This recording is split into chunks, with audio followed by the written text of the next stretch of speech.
लेकिन कट्टरपंथ को रोके जाने की जरूरत है। लेकिन बीजेपी की मंशा को लेकर सवाल खड़े हो रहे हैं गौरव भाटिया जी कि कहीं ऐसा ना हो कि कट्टरपंथ विरोधी जो सेल बनाने की बात बीजेपी कर रही है उससे चुन चुनकर सिर्फ एक वर्ग को ही निशाने पर लिया जाए। कैसे भरोसा देंगे कि वास्तव में कट्टरपंथ को रोकने के लिए यह सेल बनाया गया है, ना कि एक धर्म विशेष को निशाना बनाने के लिए? यह भरोसा कैसे पैदा करेगी बीजेपी?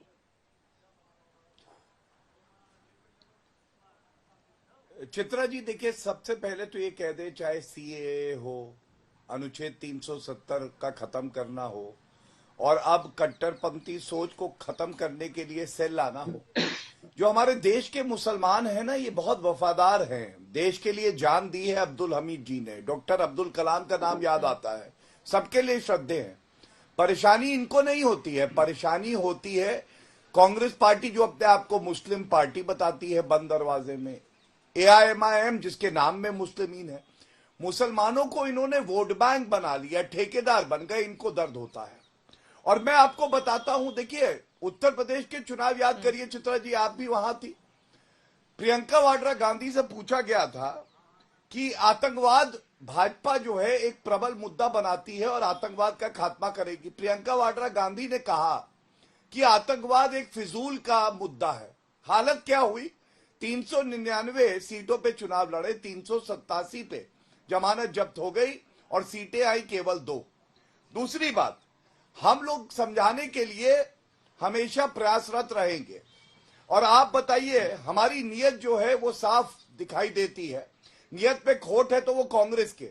बाटला हाउस का जिक्र नरेंद्र मोदी जी ने अभी चुनाव अभियान में किया। बाटला हाउस में हम सबके आदर्श मोहन चंद्र शर्मा जी थे जिन्होंने शहादत दी, लेकिन सोनिया गांधी फूट फूट के आंसू ही आंसू रोई और बोली राहुल तेरा जुड़वा भाई मर गया, मार दिया गया। क्यों मालूम है? क्योंकि वो मुसलमान था।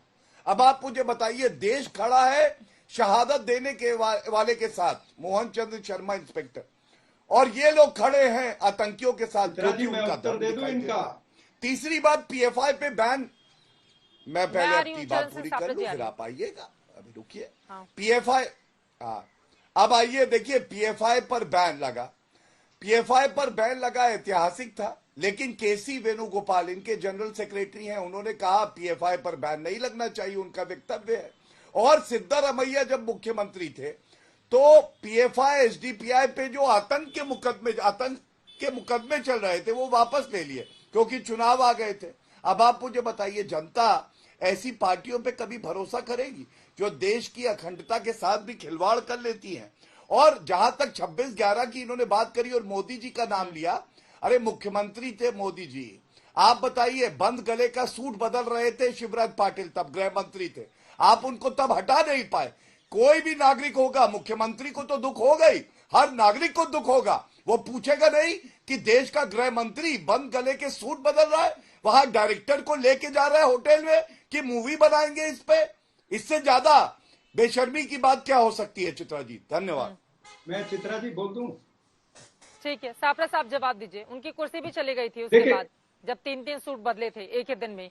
लेकिन सापरा साहब, देखिए चित्रा जी उस पर जवाब बीजेपी के राष्ट्रीय प्रवक्ता थोड़ा सा चूक गए हैं। इन्होंने कहा कि शिवराज पाटिल जी ने राजीनामा नहीं दिया था। इनको याद नहीं होगा, शिवराज पाटिल जी का राजीनामा लिया गया था और जो उस समय तत्कालीन मुख्यमंत्री थे विलासराव देशमुख भी और RR पाटिल जो होम मिनिस्टर थे, सभी का उस समय राजीनामा लिया गया। मैंने कहा उस वक्त क्या कर रहे थे? एक मिनट, अभी मैं आपके बाद में दिया था उन्होंने, 10 दिन बाद दिया। शांति रखिए। नरेंद्र मोदी जी कौन सा सूट पहन करके वहां पर प्रेस कॉन्फ्रेंस कर रहे थे वो भी मैं बता सकता हूं, सुनिए।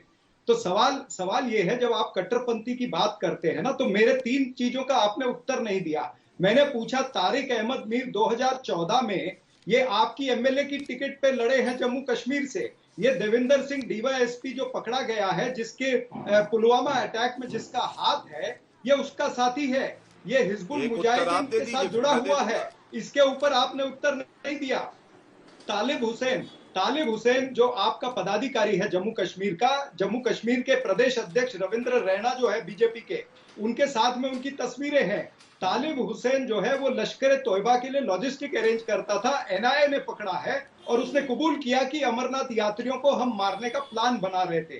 फारूक खान चलिए, जो एक तस्वीर आपकी दिखाना बीजेपी की चाहता हूं टिकट पर इनकी लड़ा, जो याददाश्त को कॉर्पोरेटर की तरोताजा टिकट कर पर दो। लड़ा है, अब मुझे बोलने दीजिए ना, बोलने दीजिए, मैं आपके बीच में नहीं बोला। फारूक खान जो वार्ड क्रमांक 33 श्रीनगर, बोलिए वहां से बोलिए जो लड़ा है बोलिए। चुनाव बीजेपी की टिकट पर, तो उसके खिलाफ आपने क्या कार्रवाई की है? वो भी हिजबुल मुजाहिदीन और अजहर मसूद, जिस अजहर मसूद को छोड़ने के लिए जसवंत सिंह और आपके जो आज एनएसए डोवल हैं, वो छोड़ने के लिए कंधार तक गए थे, ग्रीन चैनल दिया था उन्होंने।